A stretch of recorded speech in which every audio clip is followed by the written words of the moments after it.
Let's play some Sentinels. Oh, fickle fans, come on. Oh, you've been quoted out of context. You must be a famous person now. I am a famous person now. But we're gonna win. Unless the environment kills us. See, I could have waited and taken... damage! Dread Warlord boss! I did not think that would work out, but it did. Well done, team.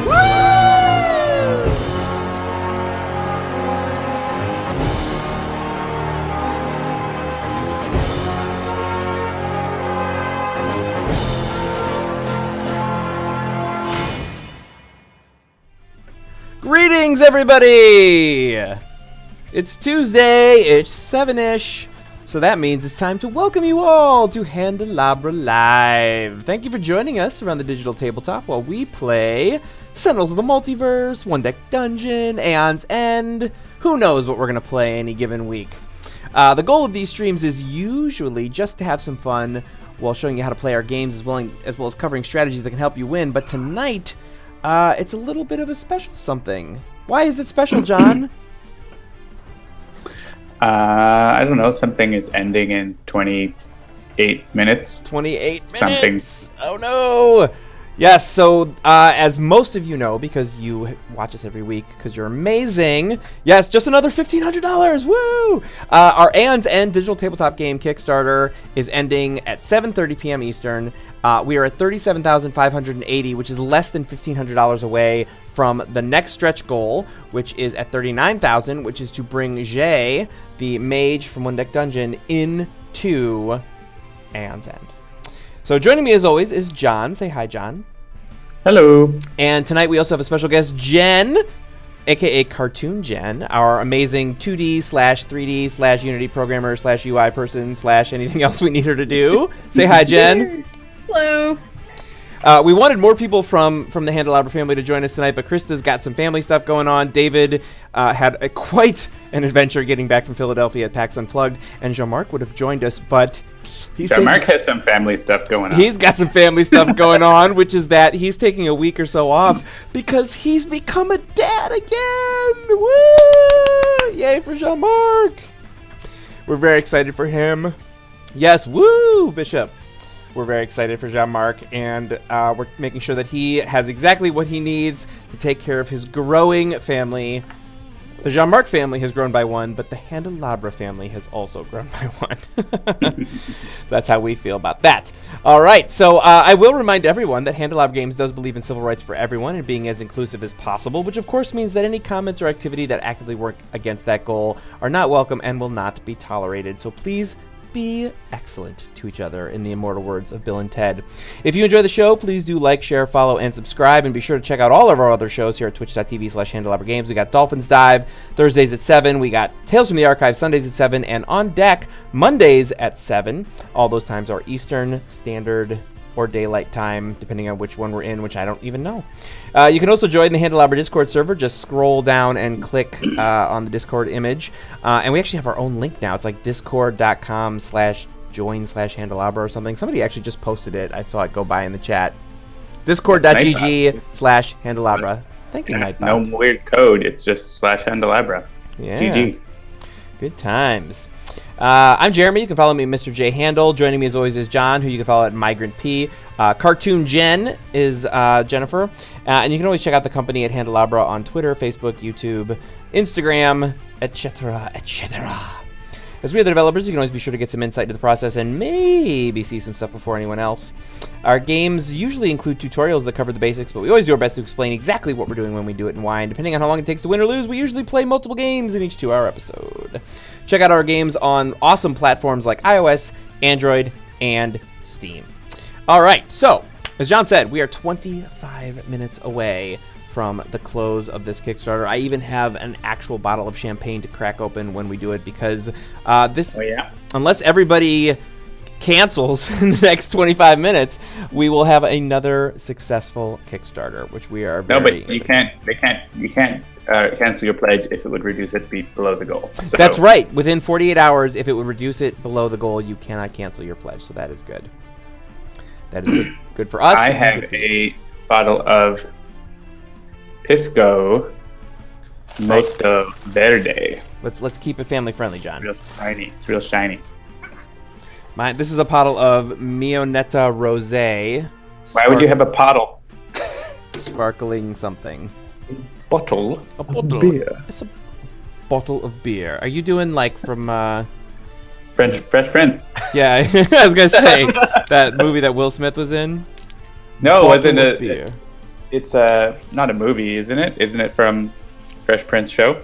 That like didn't Jeffrey get on him about it? Maybe it's from a movie. Oh, I don't. Were they doing the riff? So Will Smith was in a movie that was, it was a play, and he was in that 6 movie. 6 Degrees of Separation. 6 Degrees of Separation. Yes, exactly right. So did they riff on that on his show? I guess they must have. It's from 1993. They must have. It must have been a reference to the movie, but I didn't know about the movie. Yeah, so the whole thing is like the plot of that movie, not to get too far afield of what you usually tune in for, is basically, Will Smith being the young African American guy sort of figures out via his relationship with the son of this like wealthy white family how to act as if he is like upper class, and so he sort of insinuates himself into their family by all of this stuff that he learned from their son. And like one of the things is like, someone who's in the lower class would say bottle of beer, where somebody in the upper class says bottle of beer. Bottle of beer. I'll have a bottle of beer. It's definitely one of the first thing I saw Will Smith in, yeah. Yeah. Well, yeah, I'm not sure. I don't even know if I've seen that movie, so I feel like it has to be The Fresh Prince, but I can't find a video reference. So it could be that I did see the movie and just in my head it's Fresh Prince. Well, I mean, and he is the Fresh Prince, so. Yeah, I mean, it has similarities, right, from the plot summary, so. That's craziness. All right, so let's talk about Aeon's. Excuse me. Whew, I ate too much dinner. Let's talk about Aeon's End real quick for anybody who is brand new to the stream. This is our next game, Handelabra, #Game4. Aeon's Burp, exactly, Take Walker, thank you. And this is, a lot of people say that it actually, there we go, 37,600, we're getting there. This is a game that is a cooperative deck building game. A lot of people who play Sentinels say that it feels a lot like Sentinels in that you've got that same sort of, team versus the big bad feeling going on. You've got that sort of, almost hopeless, but we might just make it out kind of a thing. Obviously, it has deck building, which Sentinels does not have, and it's also very sort of magic-oriented versus superhero-oriented. But from a feel point of view, a lot of people who play both say that they feel very much of a piece, as it were. And this game has been around for at least 3 or 4 years now. There's a ton of expansions for it. The Aeon ended not in a bang, but in a burp. Exactly right. Exactly right. And we've already unlocked 2 stretch goals, which are some promo packs, which is 1 player card and 1 nemesis card each. So we've got 2 player cards and 2 nemesis cards that are going to be coming to the digital game. That was the $32,000 and $34,000, and the $39,000 stretch goal is Jay, which is the mage from One Deck Dungeon, gets trapped in a breach and gets sucked through and finds herself in the city of Gravehold, and she is going to join the heroes of that realm to battle for the future of Gravehold. There are still 21 minutes. Do tell your friends. I'm going to shrink this window down, and we can play some Sentinels while we wait to see what happens. Our funding chart has the traditional S shape. Yes, that it does. Very similar to our other ones. All right, so let's pop open an online multiplayer game. And I am Injustice Comics number 672. Brian the Wolfhunt asks, what is being added from the stretch goals? The 2 stretch goals that have been hit are promo packs, and they include a player card and a nemesis card. So the player card is like a gem or a relic or a spell that you can choose during game setup that will do something different. And the nemesis card is going to be a basic, Aeon's burp, basic nemesis card that will randomly be mixed in, so to add some more variety to what the nemesis can do. Yep. All right, what should we play in the Sentinels world here? We played Infinitor last week, and I feel like we did Gloomweaver a couple of weeks ago.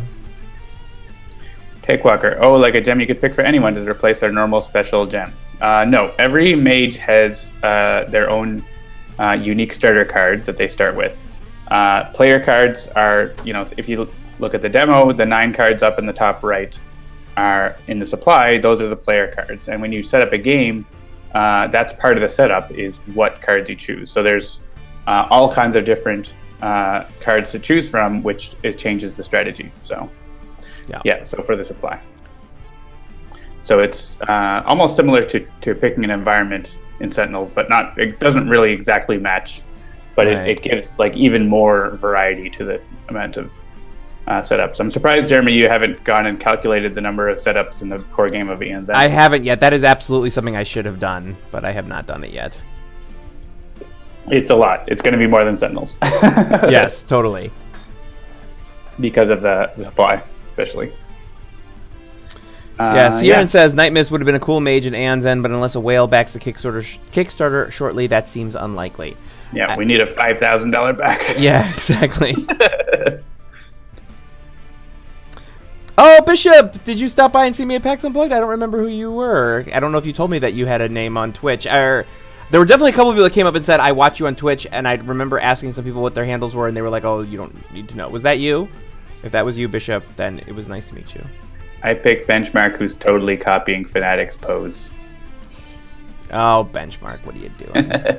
I think I did not say my stream name. Well, I have at least a picture in my mind of the 4 people that said, hey, I watch you on Twitch, so I think I remember who you were, and thank you for stopping by. I had a great time at PAX Unplugged. It was a really good show.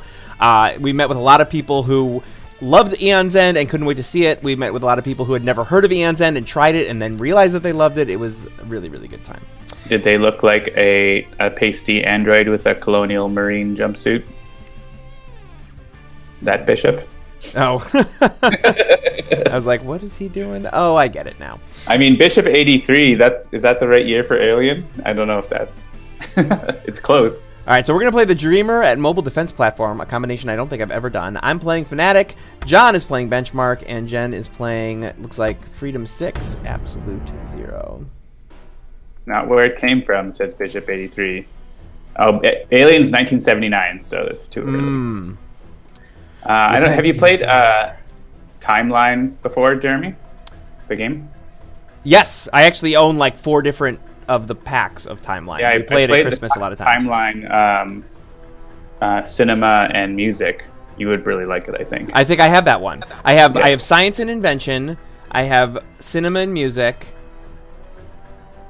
I have 2 others. I think like Science and Nature maybe is one, and then whatever like the just standard one is. Yeah, all right, real quick. Fanatic opens with Absolution, Holy Nova, Sacrosanct Martyr, and Smite the Transgressor. Benchmark has got Intel Analyzer, Multipoint HUD, Shunt Energy, and Tactical Communicator. And Absolute Zero's got a Cold Snap, Cryo Chamber, and Fueled Freeze with an Impale on the side. Hey Siri, set a timer for 12 minutes.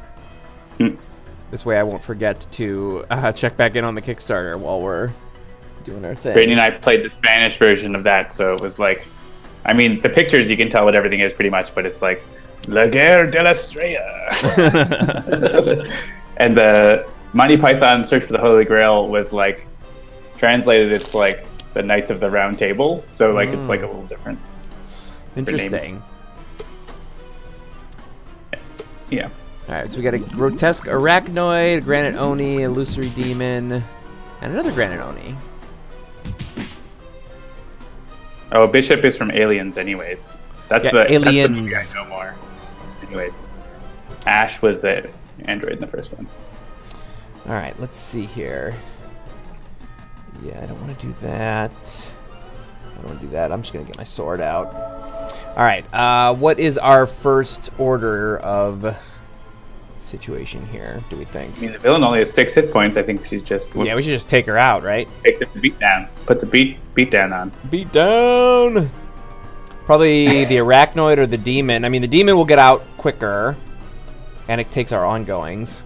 If we don't have any ongoings. True. What do you think, Jen? You have any thoughts?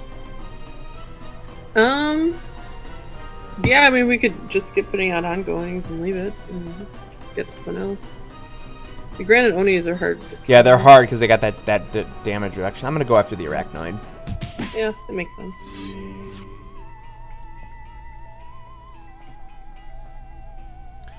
All right, 37,635. Getting closer.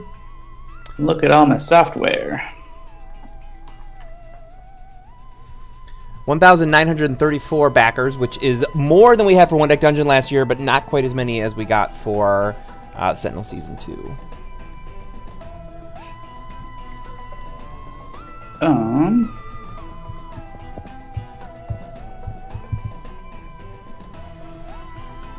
Oh, yes, Bishop. Okay, I know who you are now. On Saturday before they let in the Horde. Yeah, so here's a fun story from PAX Unplugged. On both Saturday and Sunday morning, 5 minutes before the show floor was supposed to open, they made a big announcement. Attention, PAX exhibitors. Due to overcrowding, we're opening the show floor early. Oh my goodness. And I caused quite a bit of humor when I said, we have a potential safety issue, so we're going to share it with you. Like, that's basically what that announcement was. And I was like, what are they doing? I take it was a much bigger crowd than last year. It was bigger. I don't know that I'd say it was much bigger, but it was definitely probably about a third bigger than it was. The show floor was bigger for sure. Saturday felt busier for sure as well. And interestingly enough, like one of the things I noticed, because I actually went looking on Saturday to go shopping for my kids, there were even less non-game vendors than there have been at any PAX or even Gen Con show that I've ever been to. Like, I literally found 3 vendors that were not selling an actual game of some sort, whether it was a video game or a digital, a board game, dice, etc. There was like nobody selling it. There was one company selling apparel, Volante Design, where I got my awesome sweatshirt and my cool jacket. And nobody selling like anything that wasn't games, which I know like that's a thing that PAX has actually been actively trying to do. But as someone who likes to buy cool like gifts like that for my kids, I was bummed that I couldn't find random merch for them. All right. Oh, the Granite Oni took out the trash for us. Took out the trash. See, I like that Holy Nova, but it's gonna hit her, and it's not gonna hit 2 of the Onis, so seems like a waste. Well, you could hit the Demon and Toy Master a bunch if you smite the Transgressor. Yeah, I'm gonna definitely smite the Transgressor, and I'm gonna hit. Yeah, I'll hit the Toy Master. Actually, I can probably take that out completely, unless I'm doing my math wrong. Yeah, so I can take that out completely, and then I'll use my base power to hit the demon. 11 minutes. Tell your friends.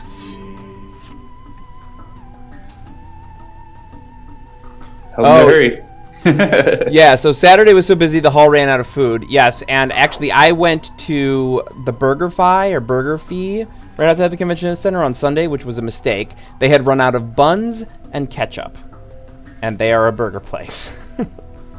And this was at like 1 in the afternoon, so it was definitely it wasn't like I went there at 11 o'clock at night.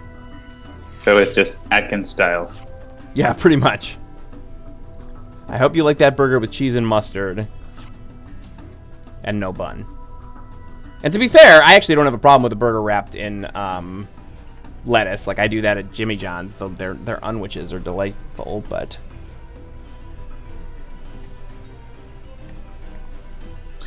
probably take out that demon, Jennifer. Yep, I can absolutely take out the demon. 9 minutes. 37,655. Where's my iPad? Clavin would like to know if you've tried a Noah's Ark. Is that 2 of every animal? Have I tried a Noah's Ark? I have not. I've just tried the Unwitch. What's a Noah's Ark? I don't know. Hopefully Sierran will tell us. Double. It's a gargantuan with double meat.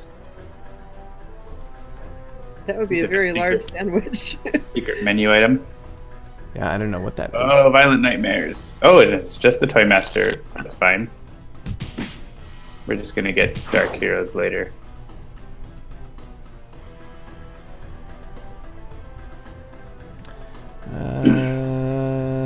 Yeah, I'll just put my ages out. Yeah, we have a lot of equipment. We should probably get rid of the Toy Master.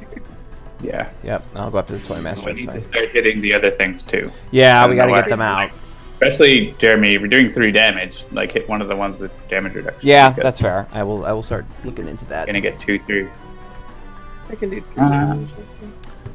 We have 1935 backers, which is also known as the year my old house was born. Was built. Was born. It was born. Fully formed. Birthed into the world. It was birthed into the world. That was when my first house was built. And now 1936. 3, 7, 6, 7, 5. 9 minutes left to go. Yes, when a mommy house and a daddy house love each other very much.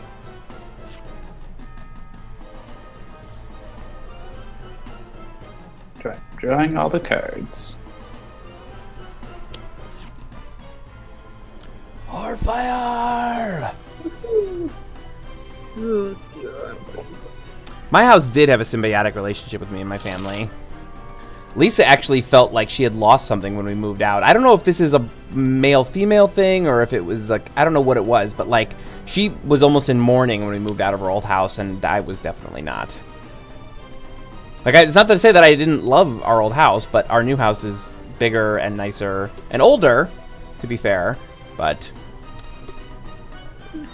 I was over it after about 2 weeks in the new house. 7 minutes to go. Should I start shaking up this, Do you want to make a big mess? I feel like that would make for fun television, for fun viewing. Does everybody want to see me ruin my $1,000 iMac? That would be fun, right? Now the company goes into business because Jeremy ruins everything. Now I have to spend all the money we just raised on fixing my iMac. 6 minutes. 6 minutes to go.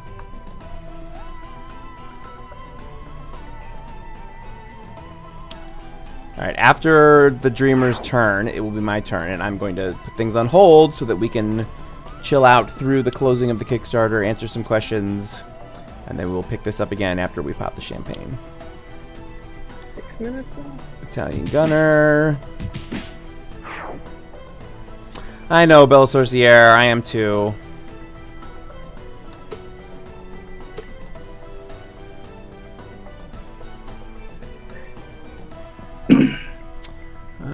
Yeah, since I'm definitely not going to use this, we'll get rid of that one.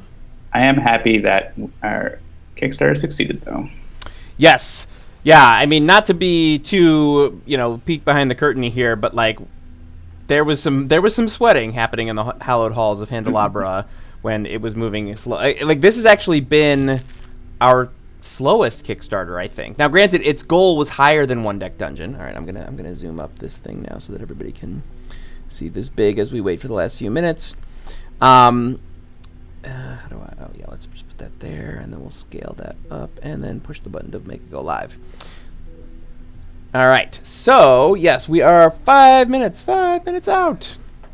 Yeah, and of course, the more successful the game continues to be, the more likely we'll be able to add more stuff as we go along. So yeah, exactly. And that was a question that came up a bunch of times during the course of the Kickstarter, which is like, oh, if we don't reach the stretch goals, does that mean you won't make the expansions? And it never meant that we would never make them. All it meant was that they weren't pre-funded, which means we can't put them right on the schedule right away. We have to start selling the game, and it needs to earn its ability to start having some expansions, which, for those of you who've been with us for a few years know that's basically the way that Sentinels worked.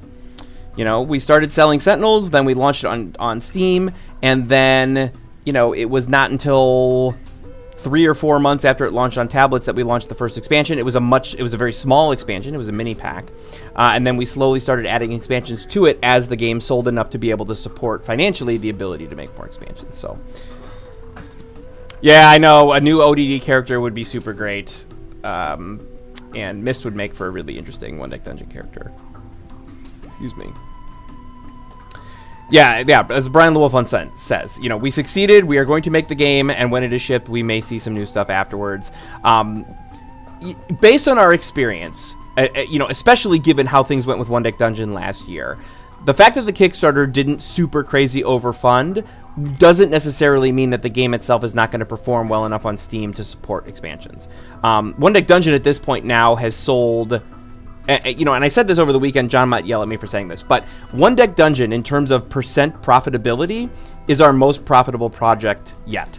It is now earned back at least twice what it cost us to make it. Sentinels, notably, has not done so, and that is because we continue to spend money building more Sentinels. Obviously, that will hopefully change once we launch Oblivion, because that'll be the end of the sort of Sentinels world. But because of the fact that we keep making more content for Sentinels, despite the fact that it has made way more dollars overall than One Deck Dungeon has, it is not more profitable on a percentage basis than One Deck Dungeon has been so far. Yeah. What keeps popping above John? I don't know. I can't see anything. Yeah, it might be. If I mouse over, it might be pulling up some of the Slack UI stuff. I apologize. All right, 2 minutes. 2 minutes. Of course, these 30 minutes have been like the least eventful 30 minutes of the entire Kickstarter, unfortunately. Amos Butler asks about Earth Prime, which is Sentinels, but is not the multiverse. We would like to do Earth Prime in the future, but we will see what happens. Yeah, the simple answer there is that has to become a physical product first. Yeah. Has to exist. It has to exist before we can consider digitizing it, and it is not yet shipping. When it ships, that is a question that we will certainly do. I mean, look, we've had conversations already with the Green Ronin people and with Greater Than Games about Earth Prime, and yes, that is something we would very much like. Seems like Sentinels of Earth Prime would be cheaper to make since Sentinels of the Multiverse already exists. You're not wrong, but like I said, it does actually have to exist as a finished product before we could even begin working on it. And we would absolutely love to bring it to the world of Sentinels of the Multiverse. 116 seconds! Oh yes, it's in the seconds now. It looks like 37.6 something is going to be around where we land. Once we get, 2 backers would bring us over 700. Quick, tell your friends! They've got a minute. So close, 90 seconds! It's the final countdown! Yep, Europe. And someone canceled their pledge, but now it's back. Yeah. What? That's not allowed. Down to the last minute almost. Yep. So yes, thank you everyone for all your support, not just for this, but over the years. I know that most of you that are out there in chat land are people that have been with us through at least the last couple of games, if not since the beginning. We're super excited to continue the world of Handelabra with new, exciting, fun games. And yeah, thank you.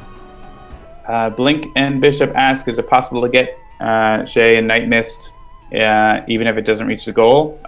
Could happen. Ask us again in 45 seconds. Yeah.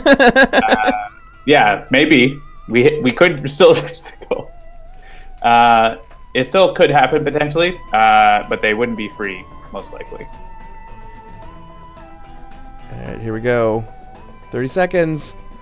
This is when the $5,000 sugar daddy, sugar mommy, whatever comes in. Yeah, someone pledged three grand. That's what we need. Be the hero that we need to save the multiverse. Go. Oh, hey, Ketchup Rocket. Hey, Ketchup Rocket. That's Cricket. Krista. Cricket? What? That's Cricket. Krista. I don't know. I saw Ketchup Rocket and Lewd Dolphin, and for some reason I put those two things together and I said Cricket. I don't know. Very strange. I'm so going to start calling her Cricket now at our meeting. No, Drista is definitely her thing. 0 seconds to go! If someone pledged 2,345, we would end up at 39,998. All right, we got 1936 backers pledged 37,653. Good God. That can still change, but that's at the moment. We did it. Did you pop it? Oh, you didn't hear it? I heard what sounded like something falling on the ground. You heard what sounded like a gunshot hitting the ceiling? No. Okay. Well, we did. I will open my Pisco and drink that too. Mine isn't going to be fizzy. It's just booze. Mine is fizzy. I was excited to find a rosé, sparkling that was actually already chilled at the store I went to, so I could have something that was still going to be delightful. So yes, thank you everyone for your support. we're very excited to be bringing Aeon's End to you and beyond. Cheers. Clink.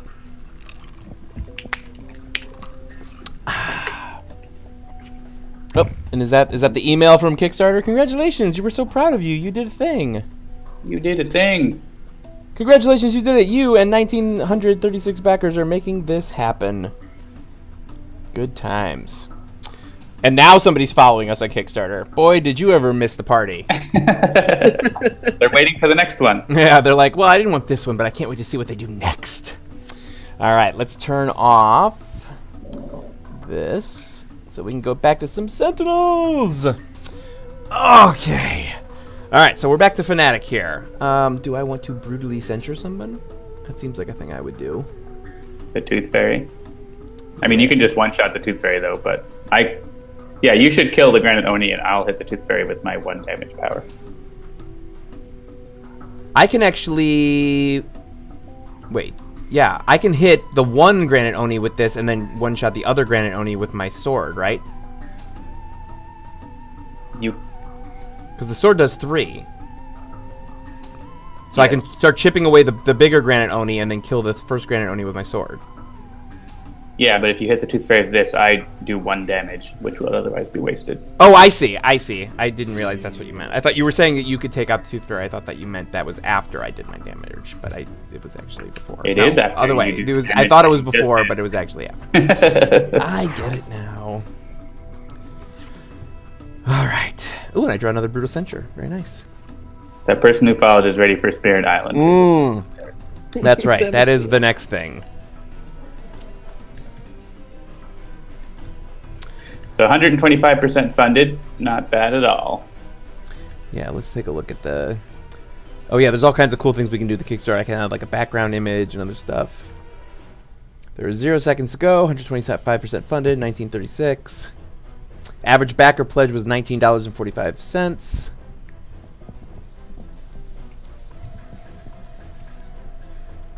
23% of people who followed the Kickstarter at some point ended up backing at some point.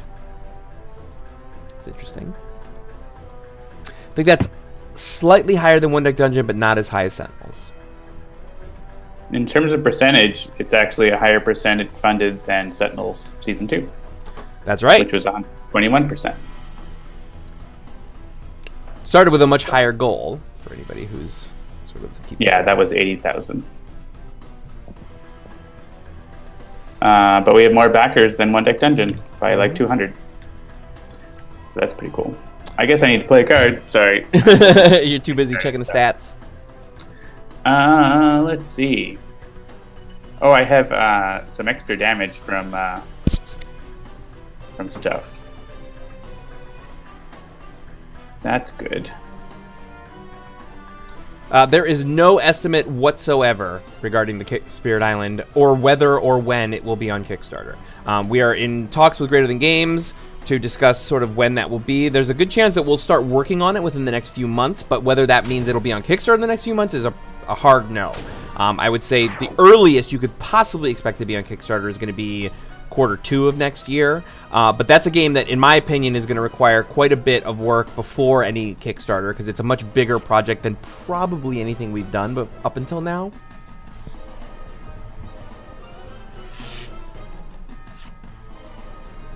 So start saving your pennies right now. Why not? Why not? Hey, Burley Sane, thank you for subscribing.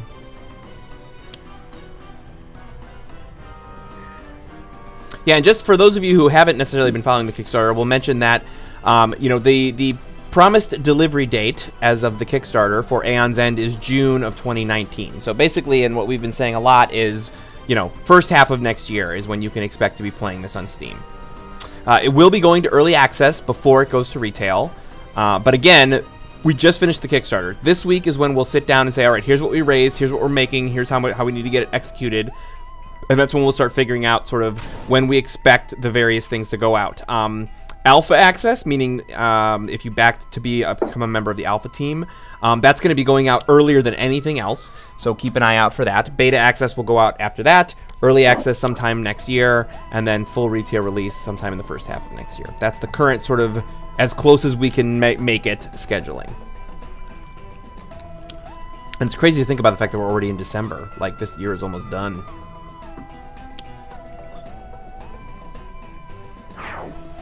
And actually, yeah, so another thing I forgot to mention in the show notes, this month starts the Jeremy is only going to be in every other week situation. So next week, John will be here with a player to be named later.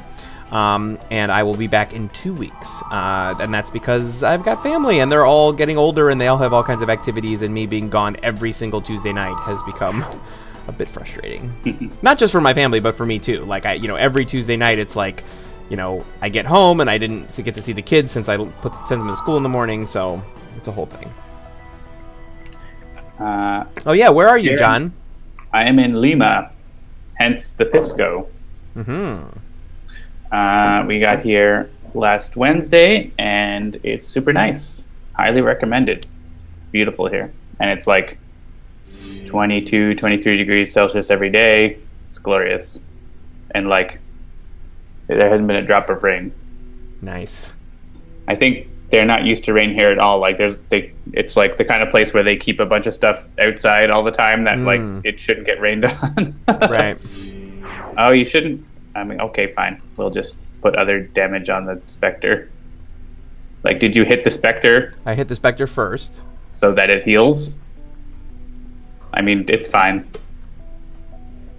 Oh, I see what you're saying. I should have killed just a waste of a card, but... Ow.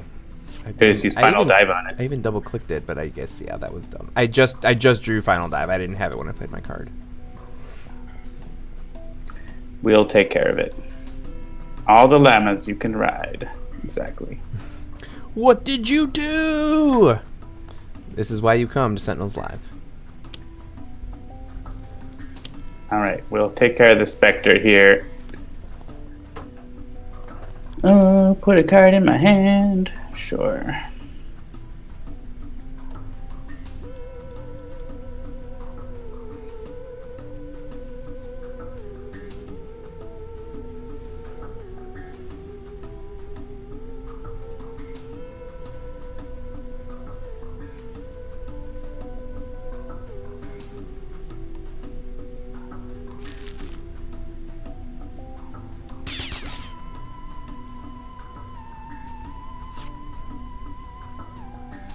I'm just reading over the Kickstarter again, and I just wanted to say thank you, everybody. Like, it's one of those things, like, when you're really in it in the Kickstarter, it sometimes is easy to forget exactly what's going on, but, I get reflective at the end, which is that, almost 2,000 people out there trust us enough to make a game that they're willing to give us their money up front, and that is a super important responsibility that we take very seriously.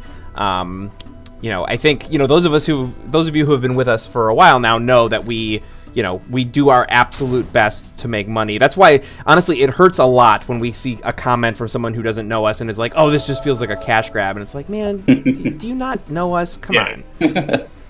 Yeah. And that's fine. Most of the time, those people get shouted down by the fans in the comments, but it still hurts. It's still frustrating, but what are you going to do? Were you going to say something, Jen? Oh, no. Yeah, so there's not really anything to shoot except yourself with cold if you want. Yeah, I think. Well, then I'll heal, right? Yeah, exactly. Yep. Oh, but your base power only works on non-hero targets. You can hit the shield if you want, or you could use thermal shockwave to hit yourself. Well, I'll hit the shield. Okay. I believe they are llamas here in Peru. I'm not... Alpacas are somewhere else. Thank you, Brian the Wolf Hunt. Yeah, my favorite is when people pledge to a Kickstarter to post a comment explaining why they don't want to back the Kickstarter. It's like, what is your purpose? Yeah, like they go out of like they pledge for $1 just so that they can vent their spleen on the comments. It's like, what are you doing? Yeah, it's very strange. Don't yuck other people's yum. Alright, we're destroying 3 hero ongoing cards. I'm happy to destroy software that I can easily get back into play, so.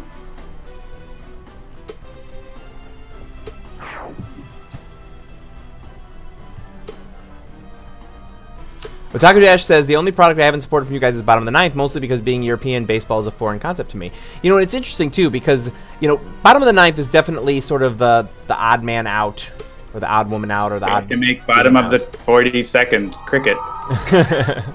Yeah, because it you know, we picked it for a lot of really interesting reasons, and I stand by most of those reasons, but in hindsight, it's not super surprising that it's our least performant game so far, and it's because you know, it's competitive versus cooperative. It is much smaller. It's not really sort of deep strategy. It's a great game, and in fact, and actually, Jen, I forgot to tell you this. We had 2 different people, completely separate, come up to us at PAX Unplugged and talk about how much they love the meeples in Bottom of the Ninth, which is definitely one of the things that, like, we haven't done anything really like that in any game other than Bottom of the Ninth, and it was super fun to do that. It was super fun. Yeah, to have like a 3D animated like little meeples running around, and so there were definitely people who loved that game. Obviously, we just wish there were more of them. Saren, there was no Kickstarter for Bottom of the Ninth, so you didn't back it because it didn't exist. Yes. All right. Oh man, I wish I could final dive one of these. What is Undaunted again?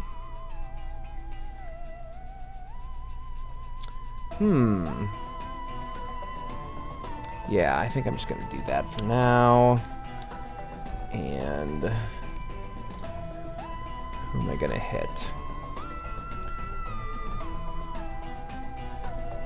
3 versus... Sounds like the chat likes the meeples too. They're so great. You may as well hit the one with the big HP, because I think we're going to be wiping everything, so. Between Benchmark and Absolute Zero. I think with Thermal Shockwave, you're doing like 2 to each of them.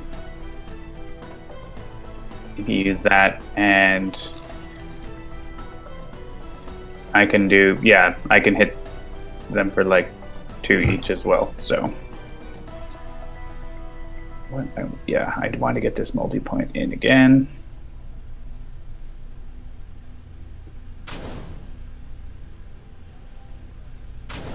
And we'll make sure they're within range of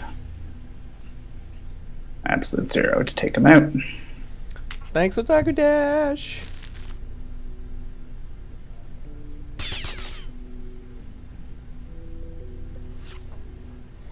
Yeah, I will tell you, coming out of PAX Unplugged, obviously we've already talked about how we're obviously making Aeon's End, and we've talked about how the game after that is going to be Spirit Island. But coming out of PAX Unplugged, we've got like 8 prospects for what we could be doing after that, and it was a super, super fun con.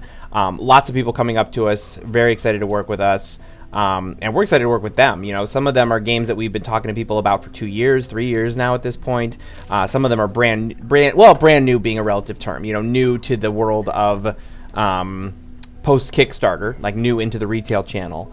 And you know, actually, I will say this too. David, who is sort of like the Handelabra, not that nobody really knows, because you know, he's done a couple of dev streams, but this is the first show he's ever done with us, and it was super great having David there, because he is like, he might play more board games than John, and actually I think that's probably pretty safe. He plays a lot of board games, and having him there to sort of say, oh, this is a good game, here's how I think we would be good at this game, or this is a really fun game but I don't think it fits with what we've done before. Like, he really has a great eye for that stuff, so I was thrilled to have David there, and he was a really good asset to have on the floor, because whenever anybody asks a dev question, I could be like, oh, well, let me point you over to David here, because he does some of the development. I suggested you play an ongoing that we can then destroy, Jennifer. That makes sense. Yeah. Yeah. I was like, well, if you think I should play it, sure. I wasn't thinking about why.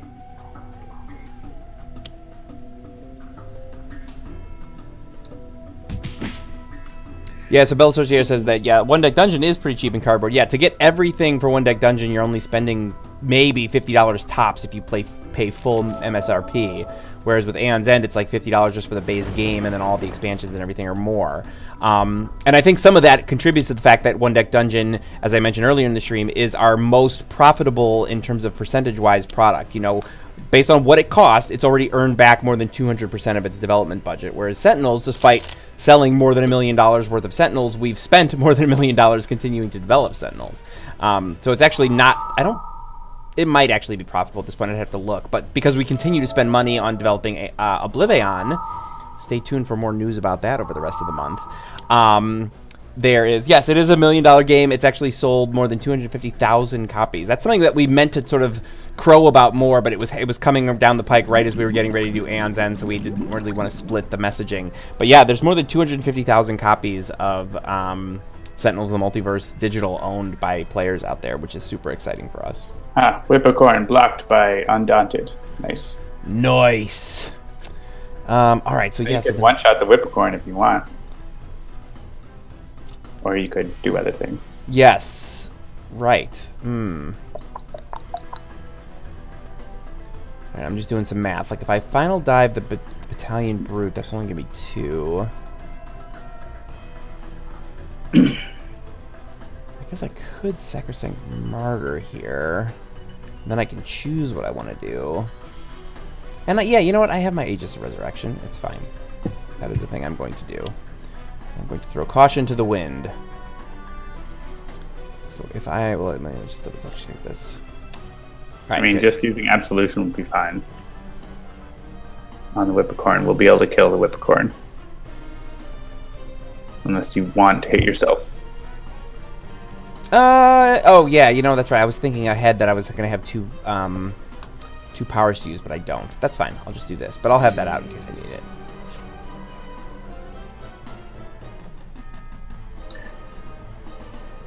I can't play cards. Yeah, Citizen. No, absolutely. Citizen says, I think it'd be hard to get a firm estimate on Sentinel's value to you because it's led to a lot of people backing things. And yeah, that's absolutely true. I mean, you know, we would not be the company that we are without Sentinels. And there's a reason why we were able to have Sentinels be the only thing we did for the first 2.5 years of the company, because it's a great product. It keeps people playing.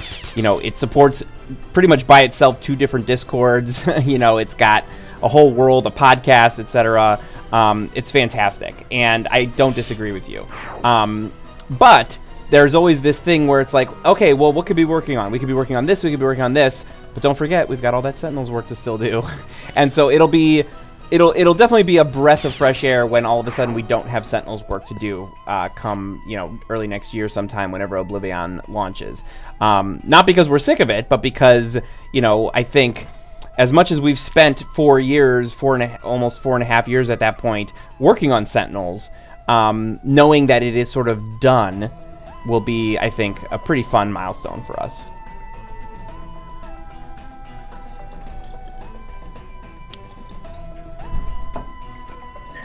I'm just doing all the things. Oh yeah, so Bishop mentions the demo for Aeon's End. Yeah, that was super exciting. Actually, how did you find Simmer, John? Yeah. I mean, I don't know who you're asking. Aren't you the one who found it, John? Oh, I thought, like, how do you find it? Do you like it?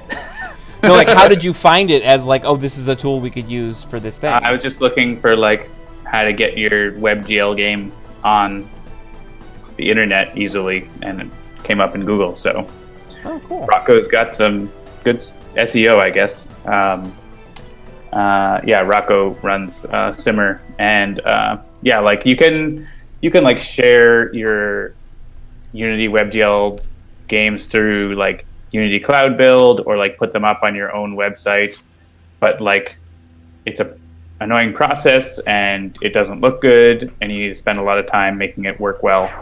And on Simmer, it's just like make your build and drag the folder to this spot, and it happens and it works. And so that's been really cool. And Rocco is really excited to have us be the first Kickstarter project to ever have a demo of the game embedded in the page. Mm-hmm. And so that's a first for Simmer, and we're obviously excited that that succeeded, and that's going to be a feather in his cap as well. And and yeah, that's been it's been really cool. So we can probably we'll definitely use it for other stuff in the future too. Definitely. Like potentially we could bring like the Sentinels demo onto that or other things. Oh yeah, that's actually I hadn't even thought about that. Like get the free, the Sentinels Learn to Play edition. Maybe put that up on Simmer as a way for people to try it before they buy. Yeah. Yeah, it worked really, really well. I thought for the demo. I agree.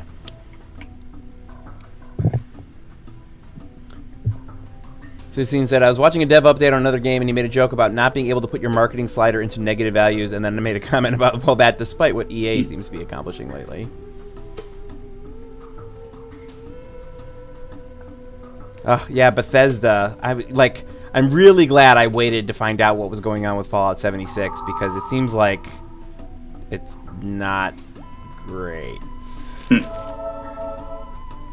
And knowing what I like about Bethesda games, despite the fact that I know there are a lot of people. Oh yeah, so Burley Sane says I kind of like Fallout 76, and that's great.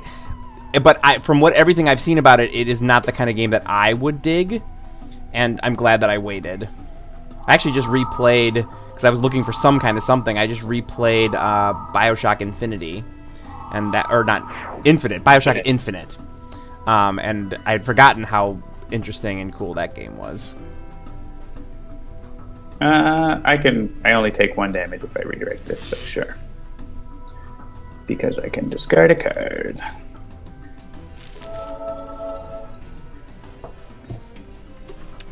This sparkling rosé is delightful. Alright, what am I? Macabre spectering into the treacherous ape? Why not? Yeah, it seems like the right choice. And then we can just twiddle our thumbs for the rest of the round.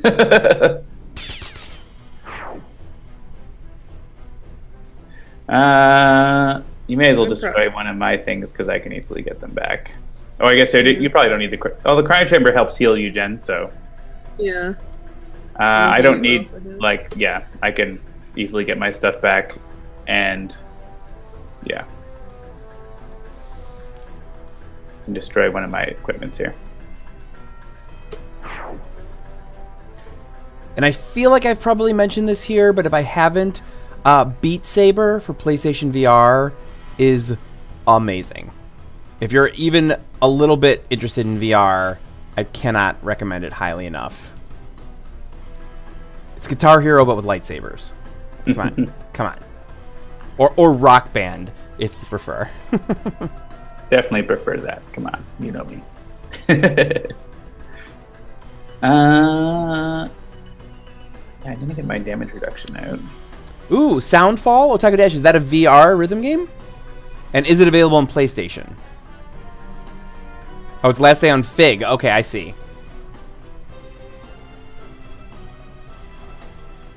Ooh, what is my favorite song on Beat Saber? So I don't know if I'd call it my favorite, but my current sort of obsession is it's called like Angel something. I don't remember exactly, but it's the song that only has hard and expert tracks, and it's like 6.5 minutes long, and it's the bane of my existence is I am going to finish that on expert come hell or high water. Thanks. Oh, is that the Penny Arcade that I think it is? Full damage. Yes, that is the Penny Arcade that I think it is, and that is exactly right.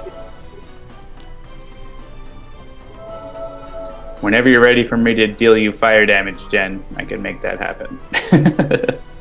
Well, cold damage would be more helpful.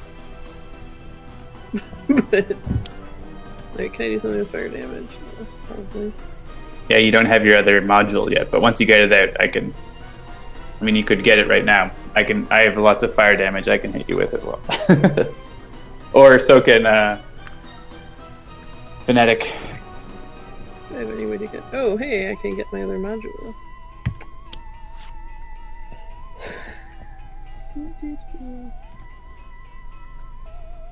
We're just waiting for the projections now.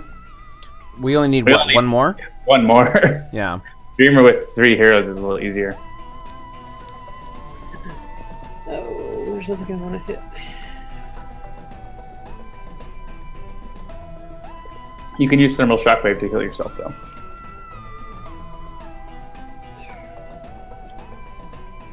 Oh, I can hit myself with that. Yep.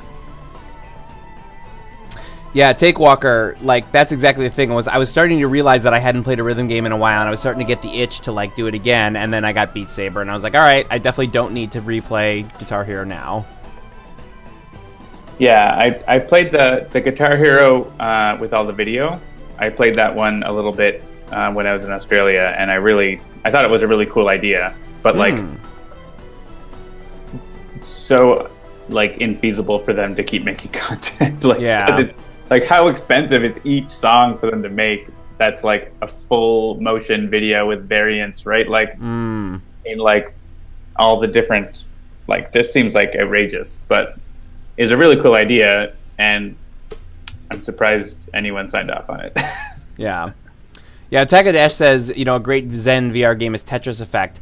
That is very interesting to me, but it's $40. Like, Beat Saber was $30, and I literally play it every single day. Like, when I was away at PAX Unplugged, I felt not being able to play Beat Saber every day. And Tetris Effect is like, I love Tetris and I love VR, but $40 for Tetris? Am I really going to spend $40 on a Tetris game right now? Like, it just seems, I don't know. If it was 30, which is what Beat Saber was, that feels like a no-brainer. But 40, for some reason, feels like too much. I don't know why that is, but that's what it is. Did you play Guitar Hero Live? I have not played Guitar Hero Live, no. Oh, because the guitar is totally, like, it's like orthogonal how it's set up to the classic Guitar Hero. Right? Like, you're playing black and white up and down. Right, yeah. So I've seen it played, and I was like waiting in line to play it at a PAX at one point, but I never actually got to play it. I want to, because it seems really cool. Yeah. I only played it like that one time, and it was pretty cool. But it was like, yeah, very different. Oh, interesting. So Takadash says Tetris Effect has musical effects. So is it kind of like Luminous mixed with Tetris? Which Luminous is already kind of in some ways Tetris, but that's what it sounds like based on that description. All right, we just have to kill this Tooth Fairy. Think we can manage that? With oh, it's from the same creators as Luminous. Okay, that makes sense. 19 damage attack. Yeah, why not? And then we'll get Episode 0 up to full hit points. Yeah.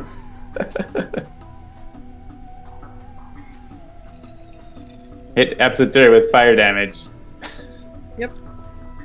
Oh, you mean it's not Lumines? Yeah, it took me a long time to figure out how to say that thing, and then I heard someone say it on a YouTube video or something once.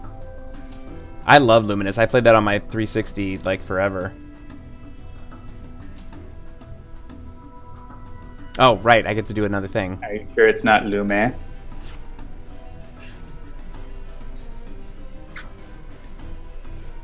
I mean, it makes sense once you realize, like, something is luminous, like it's lightful, full of light or whatever, like, and that game is very sort of bright and flashy and whatever. If it was pronounced, I would expect if it was supposed to be pronounced luminous, it would be spelled luminous. But that's just me. I think it's them being clever. Maybe. Which John is not impressed by. Tooth Fairy, what is this pagan heresy?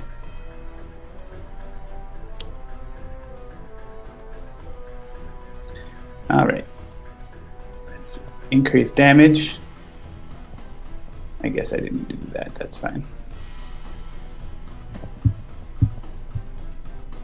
Oh yeah, I can discard a card and let Absolute 0 get back to full health. Yay! I feel like they released a VR version of Rez and that I played it. That feels I like played the Rez like remaster on PS3 or Xbox whenever that came out on 360. That was really good. Yeah, I think that was one of the games that I bought when I first got the PSVR because it was like I needed to play a bunch of different little things. I've heard Moss is a good PSVR, and I think I've already talked about on the stream many times Astrobot Rescue Mission, which is fantastic.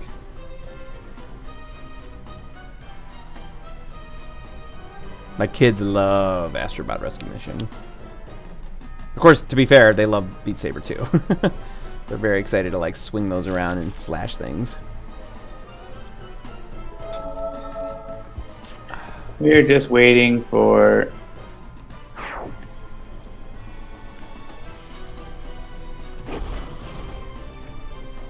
the end of the world. Yeah, Miss Drake, that's fine. Plug it. Realm of Discord. The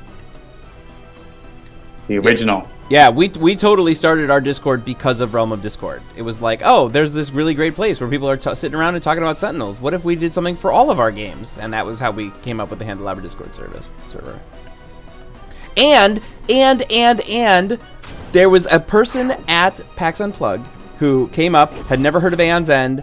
He was like, oh yeah, sure, I'll try it. And so we set him up. He played it, whatever. He played it for like 15 minutes. And then he was like, cool, this is pretty cool. Do you folks have a Discord server? And we were like, we totally do. He's like, is it on the Kickstarter page? I'm like, it totally is. And he was like, all right, great. I'll check you out there. It was the first time I'd ever, like most people are like, do you have a Twitter? Do you have a Facebook? Do you have a whatever? He actually, that was his first question was, do you have a Discord? And I was like, we do. Thank you, Krista, for making sure. 0 at maximum hit points.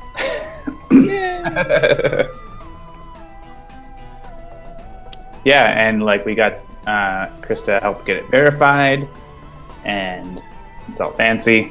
It's good stuff. We did it! We are the winners! Yay! Good game, everyone. Alright, it is only 8:02, so of course we're going to play some more Sentinels. What do we get? Akash'Bhuta at the Tomb of Anubis. Ooh. I just played Fanatic, so I gotta pick something else. I'm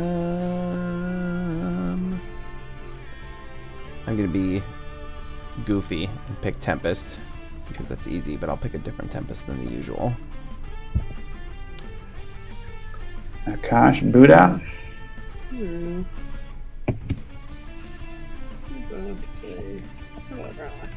Going to the Tomb of Anubis after all. I'm gonna go Construct Crazy. Ooh, yeah, Ra was gonna be my second choice, so I highly support that. Yeah, all right. I was choosing between Ra and Tempest too. So. Oh, nice, right on. Yeah. All right, yeah. I'm gonna do Extreme Prime Warden's Tempest, so I can be Thunderstruck. I'd be variant Ra. This is the villain environment combo I was playing when Ra killed literally everything. Awesome. Our constructs are so cheap, they're insane! The natural order is one of chaos. Flee and fail, you temporary beings. Look to the sky, see what I'm about to unleash upon you. You think you can hope to stand against the storm? Alright, Tempest opens with Electrical Storm, 2 localized hurricanes, and Reclaim from the Deep. Ra, oh, Setting Sun Ra, I didn't see that you had chosen Setting Sun Ra. Very cool. Fire Blast, Living Conflagration, Summon Staff, and a Staff of Ra.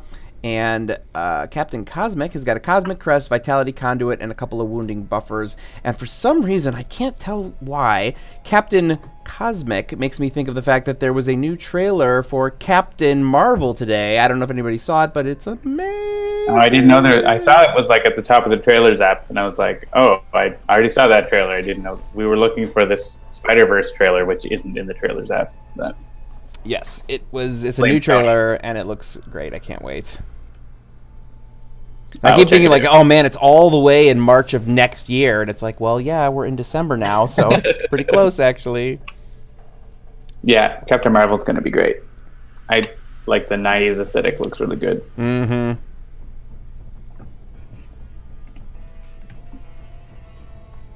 It's still weird to me that the nebbish dude from Chuck is the swole superhero Captain Marvel. Yeah. AKA Shazam. Oh yeah, they're doing a Shazam movie too, right? Yeah, it actually looks pretty funny, I gotta say. Yeah. Zach Levi? It's similar to the take on Shazam that they did in the Justice League Unlimited cartoon, which is really good. Of course, the like apparently there exist like diehard OG Shazam fans, and they're mad about it because, you know, reasons. But forget them. So I don't remember if it was on my Facebook page or Twitter or here, but for anybody out there who's fans of Scott Pilgrim vs. the World, I would remind everybody that Captain America, Superman, and Captain Marvel are all in that movie. Chat backs me up on Justice League Unlimited, Shazam being great. Nice. And also just Justice League Unlimited being great. Check that series out if you haven't seen it. There's lots of weird...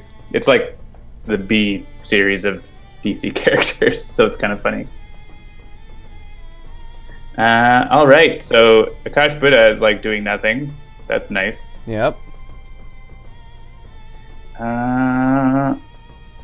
Yeah, this is not a good start for me. But I'm gonna give it a try.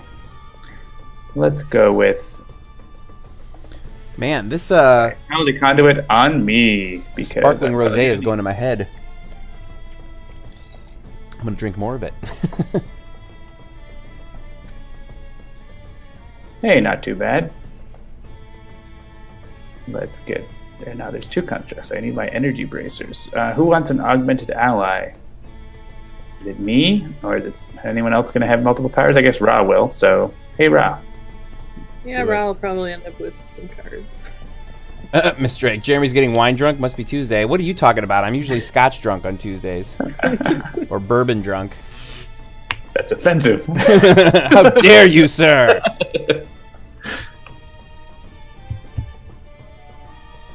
Aquaman does not look as good. I'm sorry. They're trying still like... Yeah. The previous trailers look good, but now it's like they're trying to be grimdark again in the new trailers. Oh, I see. I haven't watched the more recent trailers, but I can tell you this much. Like, if you want to see it through the eyes of a kid, my kids are very interested in Aquaman. In terms of a great Aquaman, Justice League Unlimited, once again, is the best Aquaman. Nice. Super hilarious. All right, we need to hit the Captain Cosmic first because of reasons. I want to see the Aquaman movie from Entourage. Yes, totally. Oh yeah, and Brave and the Bold Aquaman is also great because Batman Brave and the Bold, he's just like, Batman is super annoyed with him all the time. It's great. Was it on The State, that like comedy thing in the 90s where they were like, all right, Batman, you set a bug and figure out what's going to happen. Superman, you wrestle all those things in the thing. Aquaman, you go talk to some fish. I think that was on The State. I have a very specific memory of the guy from Veronica Mars on that. Why can't I think of his name? I'm getting old. I forget names. I also realize more and more, like I'm like walking down the street and I'm looking at my phone and I have to be like, hold it back like this to make sure I can read it. I think I gotta get reading glasses. Ugh. I'm an old man. All right.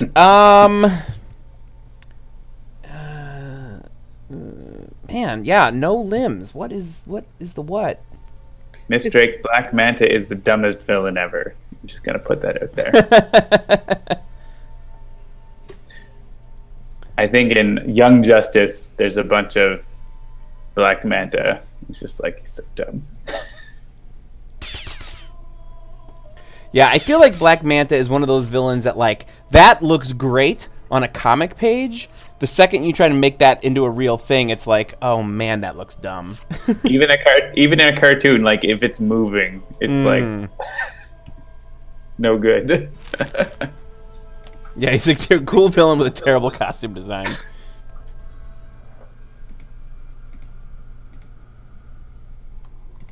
Sportsmaster and Young Justice, yeah, it's pretty cool. Young Justice is another great show, and it's actually been brought back by like fan demand, which is pretty cool. You don't see that very often. Yeah, see, and I do love Jason Momoa. I mean, he, like, I'm a Stargate fan from way back to the point where, like, I had seen the Stargate movie and then I never started watching the Stargate show. And then when they announced that they were making a new Stargate show, I was like, oh, great, I'll start from the beginning of that one because there's like 6 seasons of the other one and it's going to take me too long to get caught up. So I jumped, the way that I jumped into the Stargate world was at the first season of Stargate Atlantis. And so Jason Momoa is my, like, Stargate thing. And so I've loved him ever since then. Obviously, I watch Game of Thrones, so Khal Drogo and whatever. So I want to love Aquaman. I do. Bishop 83, yes, Young Justice is coming back, and yeah, apparently it's on like special DC streaming service, but I don't know. Whatever. Everybody's starting their own streaming service these days. Yeah. Thank you, Private Savvy. One of the nice things about traveling is that everything is on Netflix. That's on. Yeah. Like I watched Star Trek Discovery on Netflix because it's on Netflix everywhere in the world except U.S. and Canada. Yeah, I refuse to subscribe to CBS's thing just to watch Star Trek Discovery, so I have not watched Star Trek Discovery yet. Play a card. I don't want to play more constructs. I'm probably going to end up hurting myself here, but let's try it.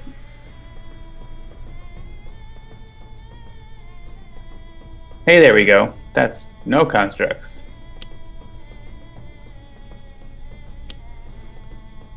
She has not played a limb, which means she's going to play a million limbs in a second. Yeah. 1 million ants. I just rewatched, while I was traveling to PAX Unplugged, I just rewatched a bunch of Rick and Morty, so I watched the season 3 with the Vindicators. I lost 250 ants, but they have respawned, so I am now back to 1 million ants. Yeah, the Jean-Luc Picard series that's coming, yes, I'm very interested to see what happens with that. And yes, I agree with Bishop. That is something I may actually pay CBS to watch if that's the only place I can watch it. Is that going to be on CBS's service only? They haven't announced anything about that yet. It's still in like the very, very, very it's likely that it will be. Yeah. Come back, Mr. Meeseeks, look at me.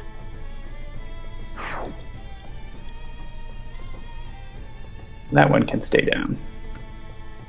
And let's draw 3 cards. Yeah, my HBO Go or HBO Now or whatever subscription, I feel like it pays for itself. I usually watch at least 1 or 2 random movies on HBO a month. So even though my 2 shows, Game of Thrones and Westworld, are not currently on right now, I still use it enough that I consider it to be worth it. 2 pseudo first run movies, to rent those on iTunes would be between $8 and $12, so it's like, for the $10 I spend a month, it's probably fine. And you can watch The Wire whenever you want. Have you seen The Wire? I have not seen The Wire. It is excellent. I've heard that. It's a little depressing, but it's super, super good. I really recommend it. We all get damaged, and I don't think that really matters. Any current series that you're watching, Jen? I'm watching Riverdale. Oh, watch? Are you watching Sabrina? Yeah, Sabrina. I liked Sabrina. I love Sabrina. I was so on board for Sabrina. I was not expecting it to be that good. Yep, I agree. Brittany is watching both of those things. Yeah, I really, really dug Sabrina. I was like, I'll give this a try. I remember sort of kind of a little bit being in love with Sabrina the Teenage Witch when I was younger. So I was like, yeah, I'll give it a try. I mean, it's Sally Draper, from whatever. Yeah. Maybe it'll be okay. I don't know. But yeah, I thought it was really, really well done. Yeah, I thought she was great as Sabrina. And there's going to be like a Christmas special too. There is? I hadn't heard about that. I don't remember what day, but sometime like this month, there's going to be like a Christmas special. Oh man, I can only imagine what that's going to be like. I can't wait. I think it's going to be great. So this is a fun thing I just realized when I was watching a YouTube video recently. So the Baphomet statue that's in the main hall of Sabrina, they took from the Satanic Temple or whatever, and it's actually copyrighted. So they got sued because that's not an actual Christian idol. It's a thing that was designed by the temple of the Satanic Temple and is an actual copyrighted piece of artwork. They settled out of court, but it's interesting that was a thing that actually happened. Yeah, I'm actually now considering whether I should watch Riverdale. Your damage goes up. Yeah, Riverdale's really creepy this season. It's Yeah, I hear Brittany's watching it, so I hear some of it, and it's like, what? This is Archie? Like, what's going on? This is not like the comic book. Yeah, everyone Yeah, told me I it's should fun. watch Riverdale, and now that I've watched Sabrina, I kind of really want to. So we'll have to see. It's totally like the CW taking Archie to the limit. Right. Yeah. Well, I think Sabrina was originally supposed to be on the CW, and then somehow it became a Netflix thing instead. Oh man, I'm so glad that they did it on Netflix. I think they did a lot of things that they wouldn't have been able to do if it was on network TV. Exactly. Yeah. And that's the thing, like, not even, like, it's not like there's nudity or swearing or, like, whatever. It's just, I think just themes, like, just the themes that are on that show would be so tricky to, like, navigate on a network television show. Yeah. Well, did you watch, like, the 90s Sabrina the Teenage Witch series? I did. Yeah. I was expecting it to be, like, a remake of that, and it's very different. Yeah, it's one of those things where it's like both of those came from a comic and they both interpreted it in very different ways. Yeah. Oh yeah, and there's that Right. new She-Ra show. Yeah, I've heard she was good. I've heard it's really good. I've not watched it. I'm just still working my way through Star Trek Voyager. Construct Cataclysm! Luckily, I got into Star Trek Voyager before the internet was a thing, so I didn't realize that it was the worst thing that's ever been made until Enterprise, of course. It's not that bad. It's not. It's a really good episodic science fiction show. Like, and as a result, some episodes are really, really, really bad. But on the balance, some are really The good. next generation is terrible. Yeah, seriously, like in those first couple seasons, woof, ouch.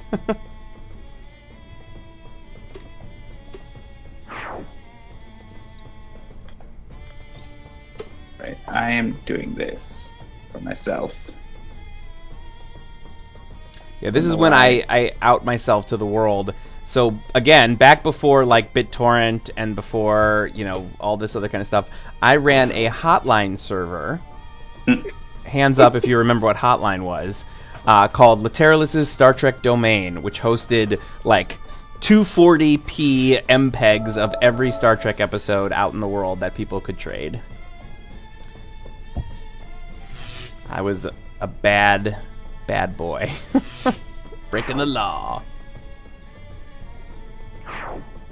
And I was doing that, that was actually back when Enterprise was still in first run. A rebel, exactly. I was a pirate. Maybe not a savvy pirate, but I was a pirate nonetheless. Yeah, I watched like the first, I think 4 or 5 seasons of Voyager on TV, and then like stopped watching. And so I've gotten to the part where most of it's new to me, which is nice. Pirate Savvy's ears were burning.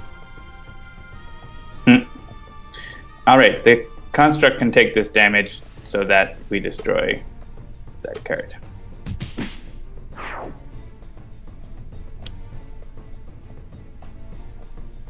Oh, Anubis is being so judgy. So judgy. That's really going to hurt Ra and Tempest, but there's nothing we can do. By the way, we never watched Enterprise. Yeah, Enterprise is also really hit and miss, but it's more like it's really hit and miss in like season level chunks. Yeah, exactly. Like the first 2 seasons were like, they made a conscious decision that like we're gonna do something different than they've done in Star Trek before, and let's see, and it doesn't work as well as you would like. And then season 3 was when they broke. Season 3 was the single season arc, and then season 4 was like the 3 mini arcs, right? Yeah, there's one season where it was like the big war against terrorism, and it was like That was the Zindi arc. I thinly think. veiled and pretty terrible, I thought. But like the final season, they were just like, all right, everyone wants us to like reference existing canon and do stuff with that, and it was great. Yeah. It's like, why weren't you doing this the whole time? And then they canceled it. Yeah.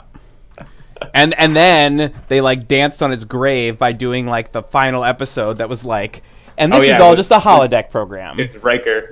Yeah, with Riker and Troy. Or was Troy in it?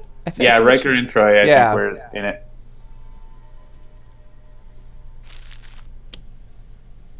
Yeah, there's one of the writers for the final season did a few episodes that were like, let's go to the Gorn, let's bring back original series stuff and take it from another angle and hook into the canon in really interesting ways. And it was that's great. And the other excellent thing about that series was the blue guys. The Andorians? The Andorians with Jeffrey Combs. Yes. Jeffrey Combs is the best. He is the MVP of Star Trek. Yeah, he's so good. Yeah, he was, what's his name on Deep Space Nine? Wayun. And Brunt. Oh, yeah, that's right. Yeah. Oh, put a card on top of my deck, eh? Something I can. It's the only thing I can do because I can't deal damage, so. Something I can decide to have happen. I would really love an energy bracer, but I don't have one in there. Just make a decision, pink skin. There is an energy bracer. Putting it. I don't know if you heard my joke. I said, just make a decision, pink skin. I just remember Jeffrey Combs saying that a lot. All right, I can't do this. Yeah, I can't do any of this stuff, so. Wait, why didn't... Oh, you got brambled. I can't deal damage, yeah. So I remember Jeffrey Combs as Reanimator. You draw more cards. Oh, well, yeah, I guess that's true. No, it's fine. I have plenty of cards. It's all fine. So who here remembers Jeffrey Combs as Reanimator? That's the question I want to ask everybody in chat land. I saw one movie with him that was really creepy. I can't remember what it was, though, because he's been in 100 movies. So yeah, and he was the FBI agent in The Frighteners. Which is one of my all-time favorites. The Frighteners was, what's his name? Who did The Lord of the Rings? Again, because I'm an old person, I can't remember the names. Yeah, in the letters page, voicing the animated series thing, they brought up Jeffrey Combs and they didn't really know who he was. I was shouting at them. My head was just Jeffrey Combs is the best. What are you talking about? He should be Guys or someone. Kevin Jackson. Who they picked him for. Someone in the chat will probably know who Jeffrey Combs was pegged for. Kevin Jackson? That doesn't seem right. Is that his name? Kevin Jackson? I don't know. Who made the Lord of the Rings movies? Peter Jackson? Peter Jackson! Thank you, Jennifer. The weird mashup of Kevin Smith and Peter Jackson. It's like Clerks crossed with Lord of the Rings. With that movie. It's Silent Jeff. Sight of seeing, they didn't know who Jeffrey Combs is. I think they vaguely knew who he was, but they didn't really know him. Who wants more powers? I think Roslyn wants more powers. Yeah, so The Frighteners was Peter Jackson. It was one of the things he did before Lord of the Rings. It's Michael J. Fox as a paranormal investigator. Oh, it's so good. And especially because it uses... double energy bracer, my favorite. Nice. It uses 27 rings. That's a good one, Chachungi. Well done. Well played. It uses a lot of really interesting practical effects to do some of the ghost stuff, which I think really is super effective. And it has a Busey in it, being crazy. And having a Busey in your movie being crazy is a really good way to go. Captain Cosmic is ready to get 1 million crazy constructs out now.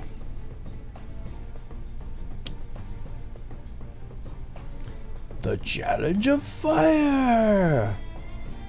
Stop hitting my things!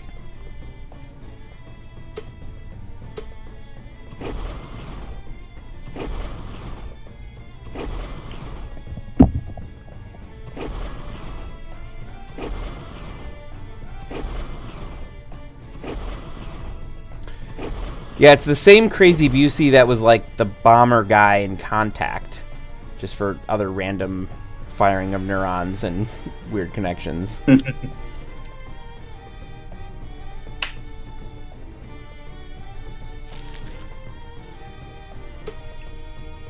Oh yeah, and Jeffrey Combs played The Question in Justice League Unlimited.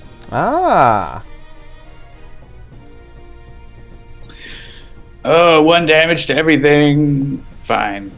It's only 1. I thought it was going to be 2, but we're not enough Jeremy, heroes. The internet says the Sabrina Christmas special will be December 14th.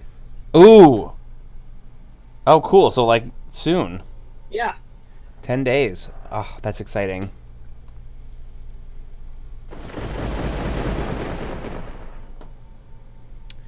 All right. If so I can deal damage because I just did. So augmented ally can't deal damage. All right, that's good. I like that. Okay, so if I drew... No, I did not draw. Oh, I did. There's my Chain Lightning. Okay, so I'm going to... Chain Lightning. I'm going to hit... Why is it not... Increased damage dealt by Tempest. Oh, dealt 2 Tempest by 1. Right. All right, so I'll get rid of the Ensnaring Brambles. Then I'll hit... Right, that's fine.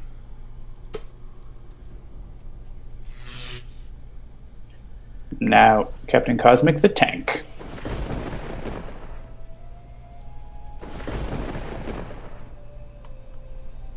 And we'll do this. Do we need Anubis to be gone? Should I overkill him, or should I just hit the things? It's hitting Captain Cosmic for no damage. So. Right.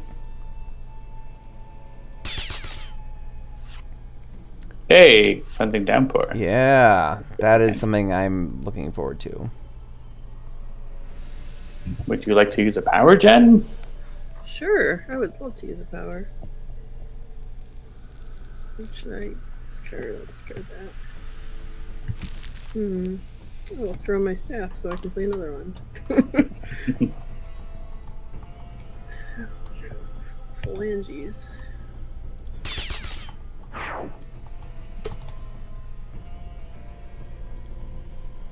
Woo!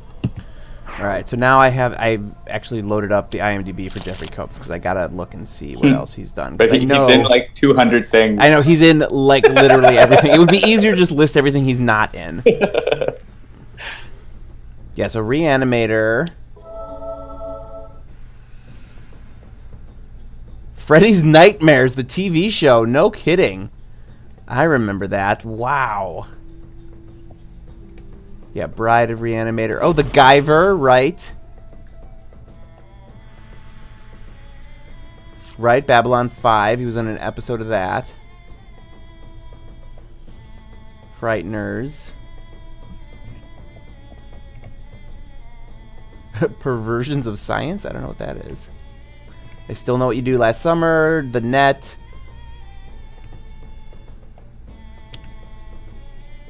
Right, I knew he was in an episode of Voyager. I was like, I swear he's been on another Star Trek series. All right, I don't need all these energy bracers, so Tempest can have one.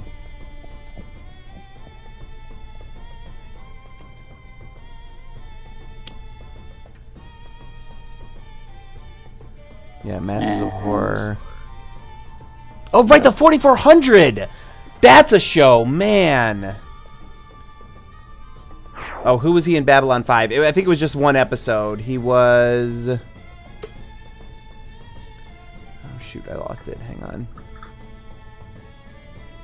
Harriman Gray. Episode Eyes.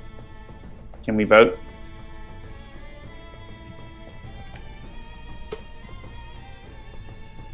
I actually own all but, for some reason, the last season of the 4400. That was a show that I really dug. So the 4400 was like, it was like a sci-fi or a USA show or something like that, and it was, the thing about USA is like their shows are not bad but not good. And I don't want to be like, I'm not trying to be disparaging about that. They're like direct middle of the road shows. Like they're not quite good enough to be like really good shows, but they're not bad by any stretch of the imagination. And so like Psych is the perfect example of that, where like I really dug that show, but like I wouldn't call it a good show. Maybe someone will yell at me for describing it that way, but that's kind of how I've always felt about shows that were on USA. USA up all night. Yeah, Burn Notice. The great value of TV networks. Yeah.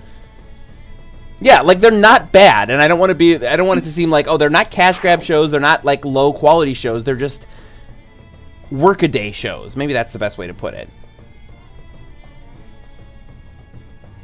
Let's play 3 cards.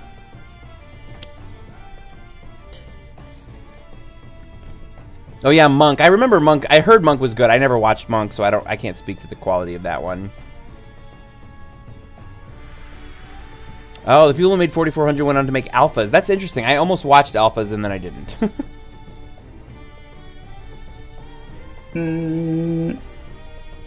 How about Tempest have a couple of wounding buffers?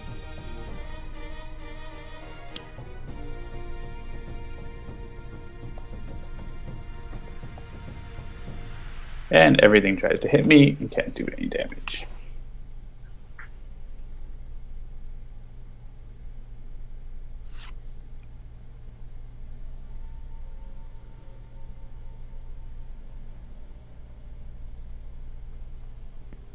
Lou Dolphin, who are you talking to exactly? All right, can we discard 5 cards to get rid of this? I'm sure. Yeah, Tempest could probably discard 5 on his own. Yeah, so. I have a bunch. Start with me. All right. Ra has a bunch too. I could definitely get rid of that. Yep, that's fine. And yeah, that's probably worth keeping. That's probably worth keeping. I'll get rid of that.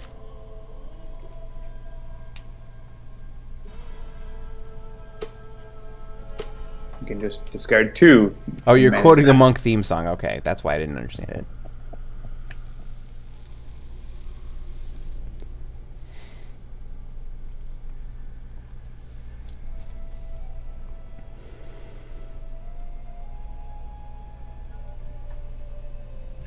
Oh, how many do I need to discard? 2 would be good. Yeah, we need 2 more total, and if you could do both of them, that'd be great. Yeah, I could definitely do that. Probably don't want Flame Barrier because you hit yourself a lot. Yeah, that's probably. Yeah. I don't actually know where the cork from this went. You have to drink it all. Oh, there it is. Okay. Wait, that's good, right? It's all right. Yeah, It was not a super expensive bottle of champagne. Yeah, now I got to figure out if I can actually get the cork back in it. Because these champagne corks are like crazy.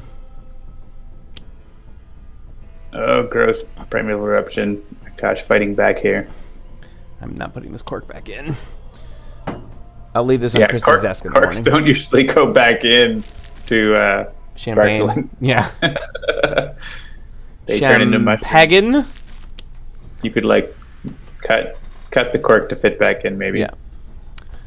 I'm quite a connoisseur. Well, I guess one of these energy bracers can't deal damage. It's okay. Speaking of champignons, Moral's digital version is out on the App Store. Yes, I saw that. I saw a couple of good reviews of it. I haven't tried it yet. Really good play game. It's a nice translation. I am pro moral. Morals with an E. I am also pro morals. It is a type of mushroom.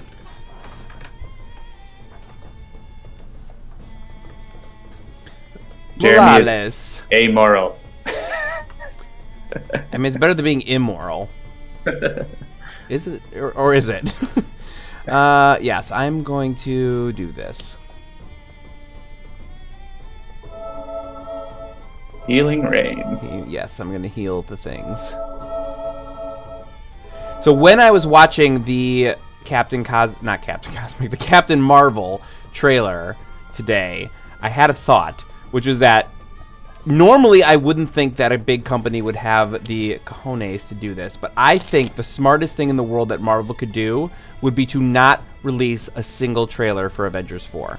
I think there's nobody who's at all interested in that movie who's not going to go see it, and if they just let it be a complete and total and utter surprise for everyone, I think it would be a cultural moment. I don't think they're going to do it, But that's what I was thinking while I was watching that trailer. That's Was not like, a done thing. Was like, let it be, or like have every trailer be nothing but like a black screen and like the title of the movie. Show nothing from it. It would be so cool.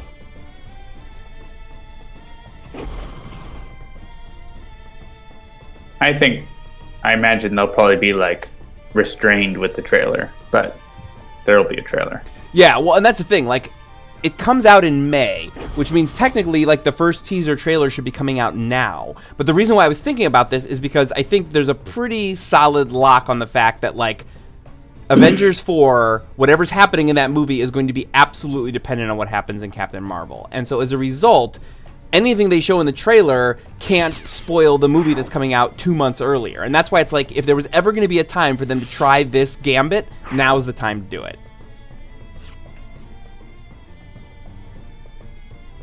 And I would be impressed if they did it.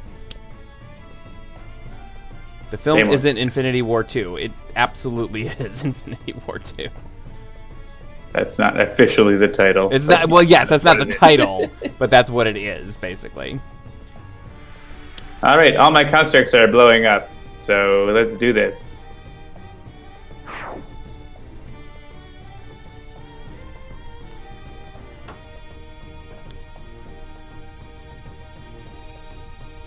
Do I have another power? No, I don't, because I didn't put the cosmic weapon on me. Well, that's okay.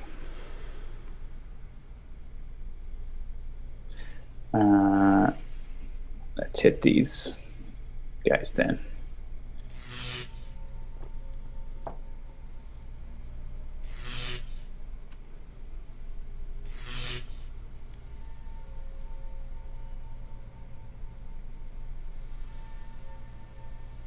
Is there a flip table emote? Oh, they're holding up the next season of S.H.I.E.L.D. until after the Avengers movie. Speaking of Marvel on TV, has everybody heard all the news about the Netflix series? Oh, wait, I didn't want to do that. They're all Well, going it's away? fine. Yeah, they're pretty much all getting canceled. Some people think they're getting canceled on Netflix so that they can get reinvigorated on Disney's like proprietary streaming service. That is one of the conspiracy theories I've heard. It makes sense. It'll be interesting to see how Disney's streaming service does. Especially given that they cannot stream any of the original first 6 Star Wars movies until like 2024. That is kind of funny. Whoops. Shouldn't have signed that all away.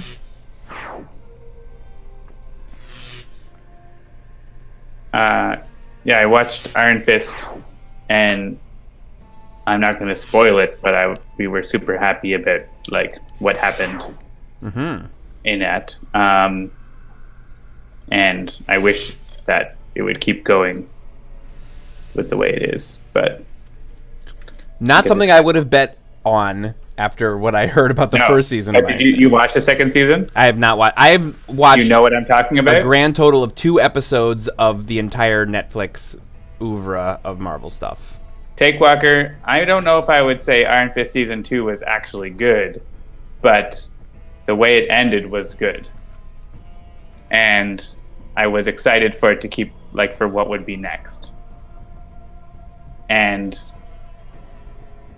I'm not going to spoil it, but, like, Danny Rand is dumb, and we don't like Danny Rand, and we're excited about where it was going. So take from that what you will. Okay.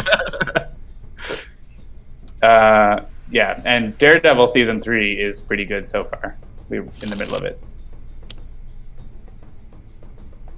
Iron Fist, like, Season 1 and through Defenders is just like, Danny, why are you so dumb? Danny continues in Season 2, like, Colleen is great and Danny is dumb. Oh, 20 hit points. Should have destroyed that.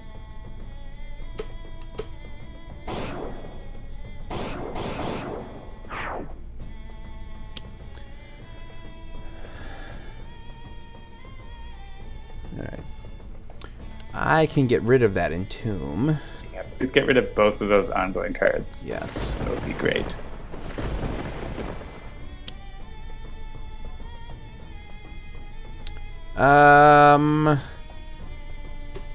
Okay.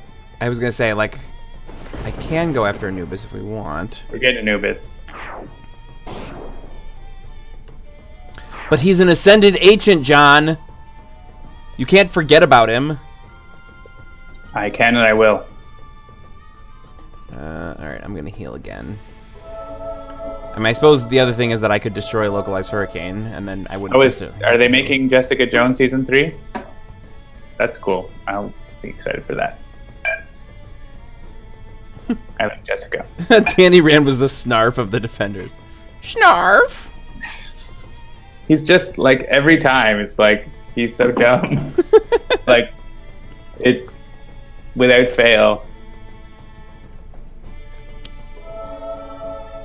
Yeah, I watched the first 2 episodes of the first season of Daredevil, and it seemed like it was something that I would like, and then I just never got back to it. So, I don't know.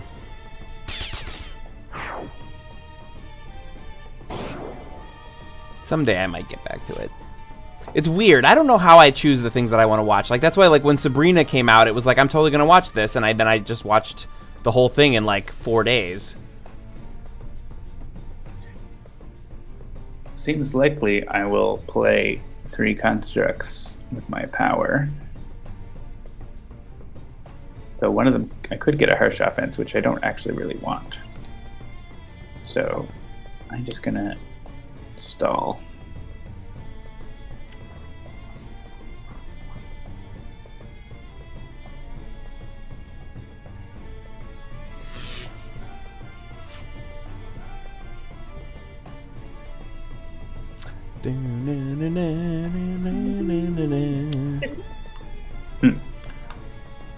Ursh.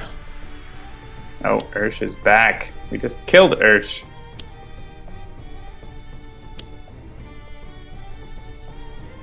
Yeah, the Kingpin, Vincent D'Onofrio is super good. Like, nothing about that sentence surprises me. I don't think I've ever seen anything that he's been in that I haven't been like, he is the MVP of that. Yeah, and it's like season 3, he's incredible. And yeah, Seamus Butler, they're better than Daredevil himself, which is not unusual, really.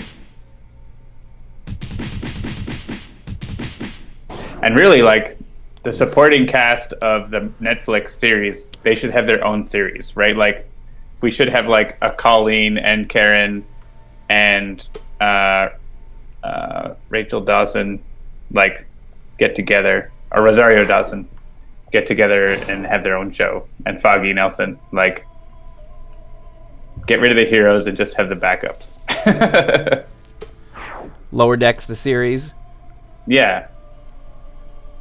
Alright, I only have 2 HP left, so I feel like, alright, if you want to get rid of that, that's fine, but I don't know how much longer Tempest is for this world, so... Well, you shouldn't have got rid of your thing that's actually hitting things. Yeah. Alright, I'll do this.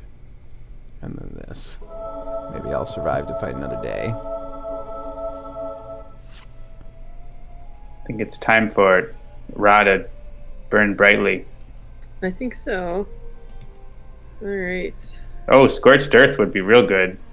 Yeah. Let's scorch the earth. Let's do that. Make sure to hit Akash first.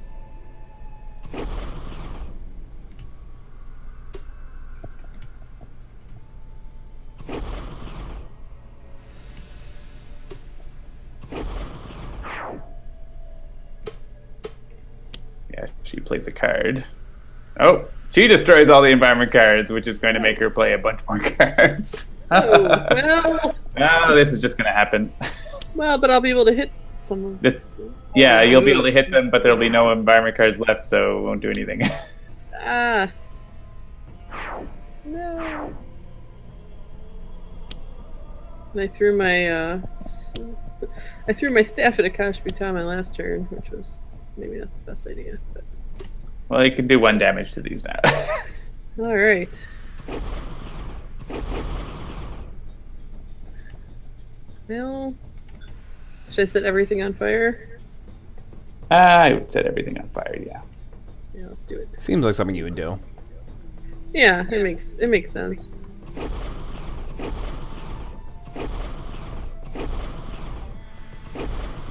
Oh yeah, Seamus points out Misty is another side character that is super good. Maybe they'll set up a series.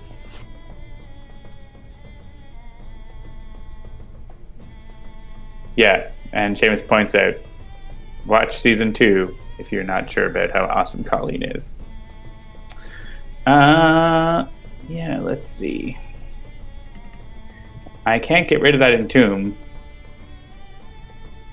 But I can... Oh yeah, Harsh Offense is actually, if I reveal it off the top of my deck, it's not going to do anything.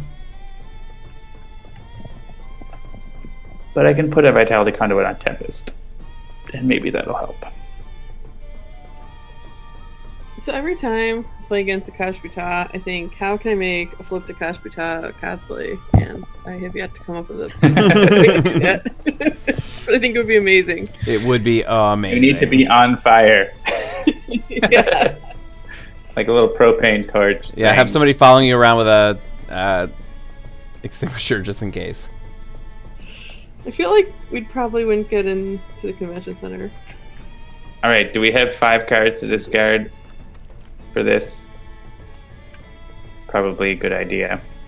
Yeah, probably. I think between us we can. Yeah, Tempest has got a couple probably. You're good for 2. Yeah. Yeah, I can get rid of some. Yeah, we'll do this.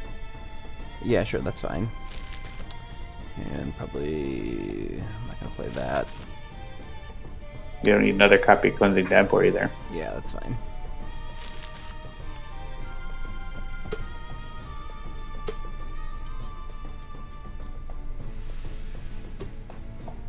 Yeah, Wrath of Rays. Go and Flame Spike could be useful if I had more things in play. I'll get rid of that. That's enough cards now. Yep.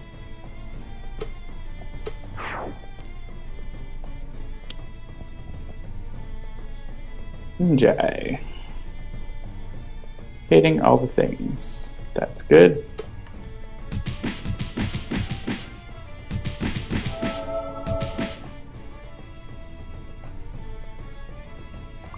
And now everything blows up.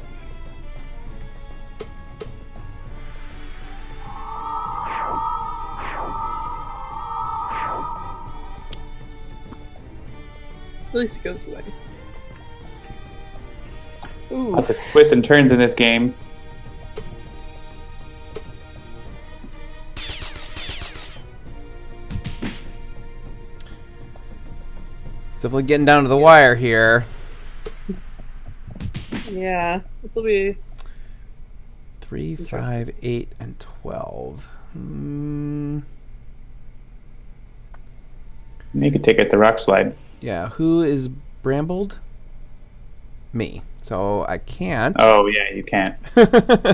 Well, good reclaim. Yeah, let's reclaim and see what we get.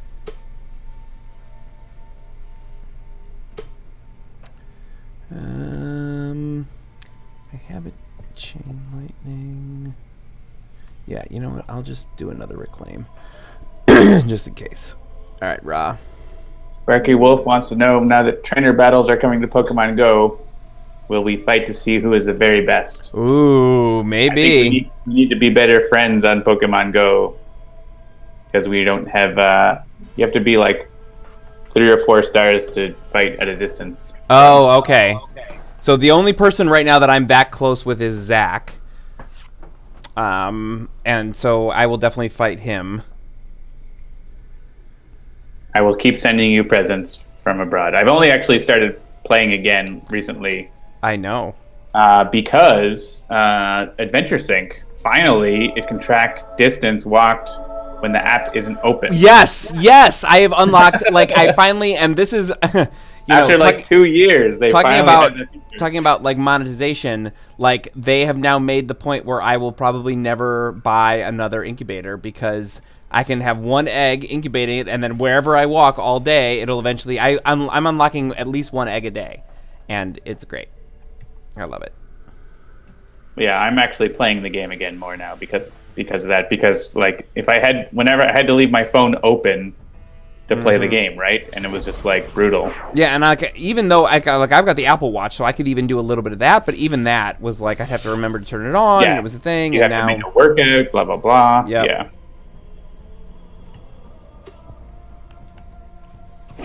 But I am also hovering at like I have slots for 300 Pokemon, and I hover at like 290.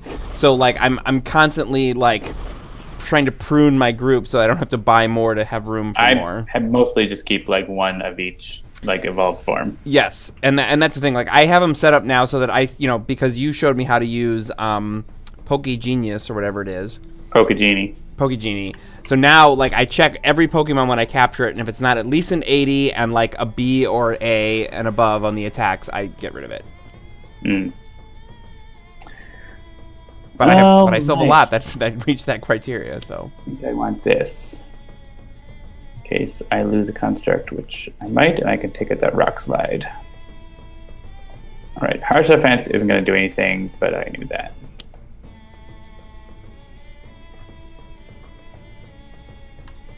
I'm going to put Dynamic Siphon on Tempest so you can just be a heal bot. Okay. Harsh Offense, 0 damage.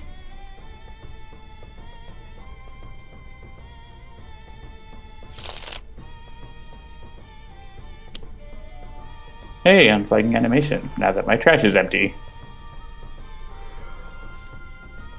Oh, Magi, kill that living rock slide for us. Thank you. That works. And so let's hit like the energy bracer here first. Yeah, we can kill. Oh no, we won't kill MJ because. Oh no, we'll kill the living rock slide. You're right. I was thinking of killing MJ.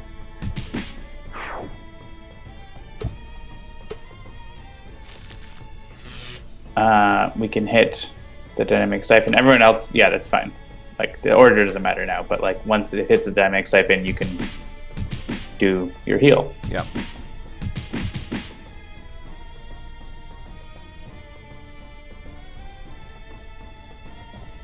Have Squirrel Girl show up and beat Thanos. That would be amazing. That would be amazing.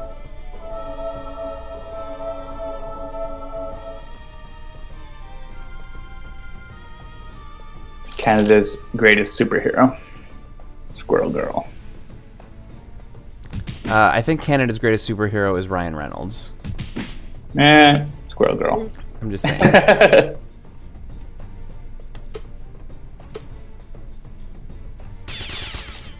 Oh yeah, speaking of that, anybody planning to go see Once Upon a Deadpool? That seems I would, but awesome. It's only being released in America. Oh, is it? Oh, that's What is that? dumb. So it's a PG-13 recut of Deadpool 2 with a framing device of him reading the story to Fred Savage, a la The Princess Bride. Yeah, you need to watch the trailer because he's like kidnapped Fred Savage. Like, yeah, it looks amazing. It's like present day Fred Savage. It's not like recutting. Yeah.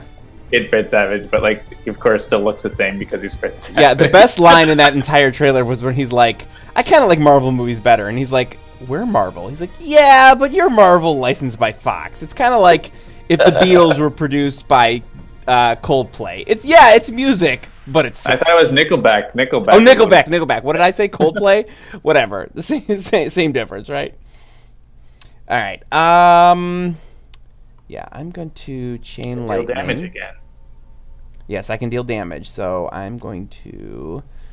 anything down to 2, Ra will sweep away, so... Alright, so I'll do this, and then this, and this.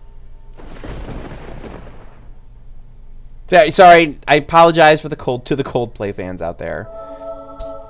Coldplay is not bad. It's not good. Yeah, my wife likes my wife likes Coldplay. I don't know that I could name a Coldplay song if you had a gun to my head, so... It was all yellow. That's the one that you would, if you had the gun to your head, you would pee, and then you'd be like, it was all yellow. Oh, that was probably. Lou Dolphin's taking back his pledge. You can't. We had it. It's I guess you could like cancel your credit card. Yes, call your bank and cancel your credit card. That's how important this is.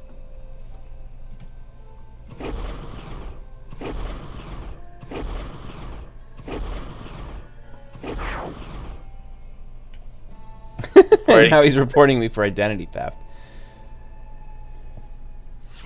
I'll just tell them, I'll be like, I'm really a dolphin, and they will believe me.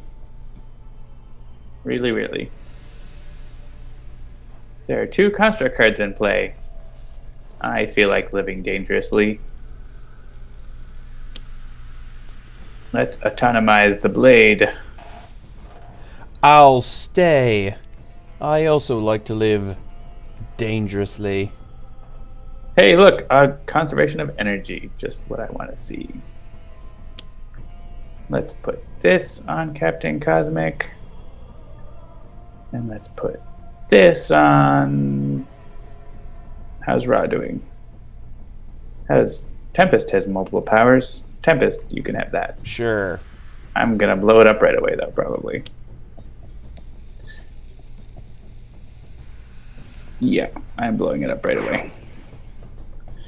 But I can do a damage, and that allows me to do more damage, and do more damage, and I'm going to hit the dynamic siphon, and you could do what you want. Yeah. MJ will take out the living rock slide. Actually, the spike trap will right now. We're going to end the game at full hit points. Yeah.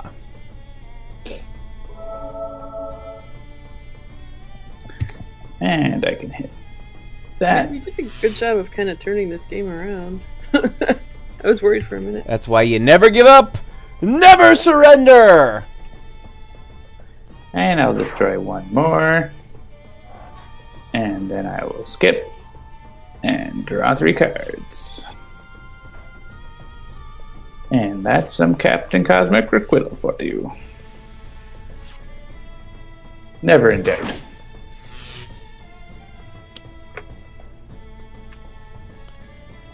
All right, Akash'Bhuta, it might be time to 3 up. Because you're not going to make it out of this game. If you use for your dynamic siphon, if you use your base power instead, you can kill the phalanges.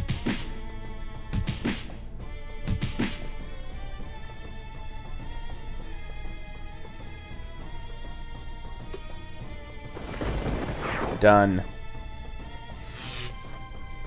Consult the historical documents. Oh, look, and she plays Entomb. And now we will destroy her.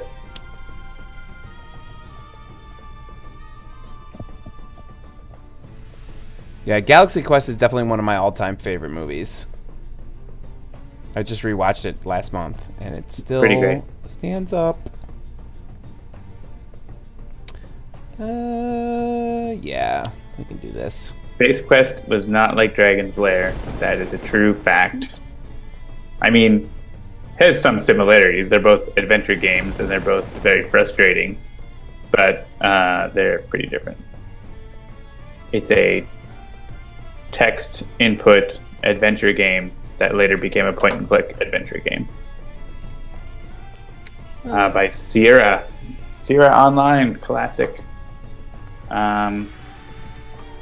Adventure games. Space Quest, Police Quest, Dragon Quest, King's Quest. Quest for Glory is my favorite series. Alright, I feel like we can do 7 damage, right? Can we? Yes, we can. If I'd had slightly better... Yes, cards. we can. We can. All I have to do is deal myself irreducible damage at the end of my turn. So see, it has a DVD of Galaxy Quest that has it translated into the alien language as one of the language options. I did not know that was a thing. Is That's that like awesome. subbed or dubbed? Oh, I thought I had 2 of those. Well, Spike Trap's gonna kill Akash'Bhuta.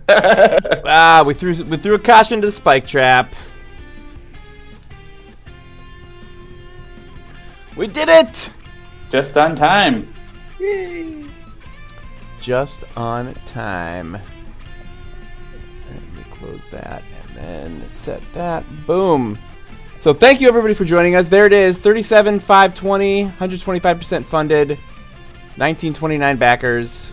I don't think that's actually up to 37,653 is what my dashboard Yeah, says. there we go. It wasn't reloaded. There we go. 37,653, 1936 backers. Thank you everybody for joining us. Thank you for backing us if you did. If you didn't, we get it. You just don't love us as much as everybody else. And I guess we'll just have to learn to live with that. So that is going to do it for another episode of Handelabra Live. We do this every Tuesday night at around 7 p.m. Eastern. Starting next week, I will only be here every other week. I know, try to console yourselves. I think it's going to be okay. I promise you'll make it. I will be here in 2 weeks.